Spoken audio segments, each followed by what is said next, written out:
সন্ধ্যা আগে আমরা এসব খাই, সন্ধ্যার আগে, সন্ধ্যার। সেদিনকে এই পাঁপড়গুলো নিয়ে এসেছিলাম, এত খাচ্ছে রাত্রিবেলা বলছে পুরো প্যাকেটটা খেয়ে নেবো। পাগল নাকি? শাকসবজিগুলো খা, পুরো খেয়ে নে। আর বলছে কি কি তুমি পুরো প্যাকেটটা খাবে? আমি খুব ভালো লাগে, বলছে না পেটে ব্যথা করবে। আর দুঃখের বিষয় বলো, আমার নিমকিটা, কুনাল নিমকি খেতে এত ভালোবাসে। সেদিনকে আমরা এই বেকারি বিস্কুট আনতে গেছিলাম, 1 প্যাকেট নিমকি এনেছি। তো কুনাল বলে নিমকিটা খাবো, আমি কেটে দিয়ে ঢেলেছি। কি মা নিমকিটা খেয়েছি, কি মানে বিচ্ছিরি একদম, তেলের গন্ধ। বলবো লোকটাকে মানে খেয়ে কুনাল মুখে দিয়ে থুতু করে ফেলে দিয়েছে। আর এই দোকানে গিয়ে বলতে হবে, ইস এত বাজে এরকম কী করে দিতে পারে। তারপরে দেখো এই ছোটো ছোটো বিস্কিটগুলো নিয়ে আসা হয়েছে, এগুলো খেতে না খুব ভালো হয়।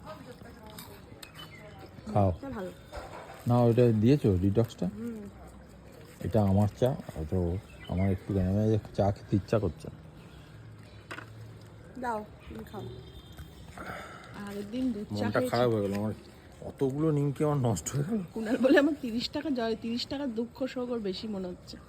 আর তোর পেছনে দেখ মেঘটা এত সুন্দর লাগছে, মনে হচ্ছে যেন সুন্দর করে সাজিয়ে ভেতরে লাইট লাগিয়ে দিয়েছে, এত ভালো লাগছে। মেঘ হয়ে গেছে, সত্যি দারুণ লাগছে।